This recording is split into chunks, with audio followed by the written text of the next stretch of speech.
আমি বিগত দিন দুইটা বছর পর্যন্ত এমনকি আরো যেটা তোমরা জানো কিনা হচ্ছিল সায়েন্সে ও যখন এই বাচ্চাদের ক্লাস করাতে করাতে ওর মধ্যে একটা শিল্পত্ব বোধ কাজ করছে, যে কাজ করছে দেখছি যে ও চিন্তা করছে যে আমি তাহলে এই বাচ্চাদের নিয়ে বা শিশুদের নিয়ে আমি আমার এই কার্যক্রমের সাথে যখনই ও লিপ্ত হয়েছে, জানি না ওর কনসেপ্ট কেন এটা ঘুরলো। আসলে আমরা একে অপরকে আজকে আমি মনে করি যাদের রেজাল্ট ভালো হয়নি বা যে পরীক্ষা তোমরা দাওনি তোমাদের কিন্তু সহসাও সেখান থেকে বেড়ে গেছে। এই যে রেজাল্টে তোমার আজকে শোনার পর থেকে কালকে তোমার কেমন লাগছে? জি স্যার, আমি তো ওকে তো ওইভাবে চিনি না, জয়কে চিনি। জয়ের রেজাল্ট দেখে খুবই ভালো লাগছে। আমি আম্মুর কাছে দৌড়াই গিয়ে বলছি, আম্মু আব্বু বলছিল না আব্বু একটা ফ্রেন্ডের ছেলে আছে, ও চান্স পাইছে। আচ্ছা আচ্ছা, তারপর আম্মু খুশি হয়েছে। আম্মু বলে তোমারটাও দেখো, তোমারটা দেখো, তুমিও দেখো খুলনায় হয় কিনা। আচ্ছা আচ্ছা, হয়ে যাবে, ভরসা রাখো একদম, মানে নিজের প্রতি ভরসা রাখো, আমার প্রতি না।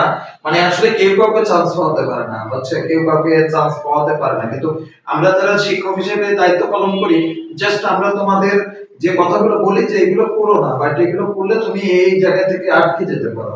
তোমাকে আমি কিছু দিক নির্দেশনা দিতে পারি, কিন্তু তোমার টার্নগুলো তোমার মানে তোমার হতে হবে, মানে নিজে দৌড়াতে হবে। যেমন একটা বিল্ডিং, বড় একটা প্রাসাদ তৈরি করতে গেলে তোমার কিন্তু সেখানে জলটাও ভাবতে হবে। তুমি জল কিন্তু দাম নেই, কিন্তু তোমার দাম কোনটা? সিমেন্ট, রড, সবচেয়ে বেশি রডের দাম, তারপরে সিমেন্টের দাম, তারপরে ইটের দাম, তাই না? এরকম সিস্টেমেই তো আসে না। এখন সিমেন্টের চেয়ে এক হিসাবে ইটের দাম বেশি, ইটের দাম বেশি, কারণ সিমেন্ট তো বেশি একটা না, সেই তুলনায় ইটের দাম বেশি। তাহলে আমার প্রথমে রডের দাম বেশি, কিন্তু ওই রড দিয়ে কিন্তু বিল্ডিং করা সম্ভব না, ওই সিমেন্ট থেকে সম্ভব না, ওই বালি থেকে সম্ভব না। জল যে পর্যন্ত না হবে কিন্তু মিক্সিং করতে পারবে না, মানে ওর যে মশলাটা তৈরি করতে পারবে। তার মানে তুমি চান্স পেতে গেলে শুধু ছবি আঁকলে হবে না, আবার শুধু তোমার থিওরি পড়লে হবে না, তোমার সব মিলিয়ে অল্প অল্প মার্ক এনে তোমার কি করতে হবে, তোমার বেশি করতে হবে, ফাইটটা করতে হবে। কিন্তু তোমার ড্রয়িং যারা পড়বে তাদের ড্রয়িং বেসিক যদি মানে হাইতে না যায়, মানে একেবারে প্রপারলি ওখান থেকে মনে করতে হবে যে আমার ওখান থেকে এক মার্কও কাটতে পারবে না, সেই রকম ড্রয়িং করতে হবে। তাহলে তুমি এখানে একেবারে পাস মার্ক একেবারে কানা কাটা করো। ওদের 17 হয়েছে আর ওর 14 হয়েছে, তাহলে দেখো কোথায় ও 14 হয়েছে, আমি মনে করি ও 14 হয়েছে আর সে 17তে অবস্থান করছে ঢাকা বিশ্ববিদ্যালয়ে, এক করছে। আর এখন তুমি বুঝতেছো তাহলে তুমি এখন যোগ্যতা তোমার ভিতরে আছে কিনা, আছে কিনা? তার মানে এক যে করছে সে কি তোমার চেয়ে থিওরিতে বেশি পাইছে না? তাহলে সে পাইছে 17 পয়েন্ট কত, আর তুমি পাইছো কত? 18 পাইছে, তো তোমার চেয়ে সে কম পাইছে। তাহলে তুমি, আমি যে ক্যালকুলেশন সবসময় বলি যে ফার্স্ট হতে গেলে কিছু টেকনিক লাগে, যেমন টাস খেলা, এর হিসাব যারা না জানবে সেখানে টাস খেলায় সে গেইন করতে পারবে না। তার মানে তুমি যে সময় যে প্ল্যাটফর্মে যাও না কেন, তোমার সেই প্ল্যাটফর্মের তুমি হিসাব না করলে তুমি কখনোই উঠতে পারবে না, কখনোই সম্ভব না। একটা বিশাল একটা গ্রামারের সাইড, বিশাল একটা ইংলিশের গ্রামার, বাংলা গ্রামার, বৃহৎ একটা জায়গা, ওই জায়গাটা কভার করা তুমি 2-3 মাসে 1 মাসে কিছু করতে পারবে না। ওখান থেকে তুমি 5 মার্ক নাও, পাঁচটা গ্রামার তুমি ওখান থেকে ভালো করে শেখো। কারক কাকে বলে, সন্ধি কাকে বলে, অর্ধমাত্রা কোনটা থাকে, পূর্ণমাত্রা কোনটা থাকে, কোনটা কোন সাইডে গেলে কি হয়, সঠিক বানানটা, শুদ্ধ বানানটা, এই বিষয়গুলি তোমরা একটু অ্যানালাইসিস করো। তাই কালকে রেজাল্ট পরে তুমি তো আত্মবিশ্বাস বাড়ছে যে আমি চান্স পাবো।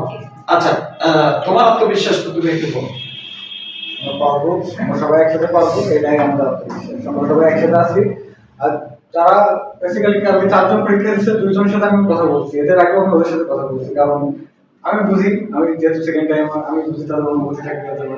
তো আমি সর্বদা এদের ফোন নাম্বার আগে ওদের ফোন দিয়ে কথা বলছি, যে যে রেজাল্ট খারাপ হয় সেই মুহূর্তটা যে তার সাথে এটা করা। যেমন আমি কথা বলতে পারছিলাম না কারোর সাথে, কথা বললে আমার হচ্ছে বেসিক্যালি বন্ধুরা অনেকেই আপনারা জানেন যে আমি 2016 সালে প্রথম স্ট্রোক হয়, সেখান থেকে আপনার 18 সাল পর্যন্ত আমার স্ট্রোকের 3 বার আমার হয়ে যায়।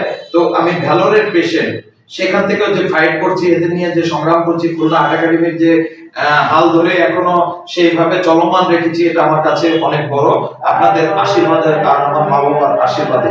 তো এখন এখানে আপনার সেকেন্ড টাইম যে আপনি বুঝেন যে সেকেন্ড টাইম হলে পরে যে কতটা কষ্ট ফিল করাটা, তাই না?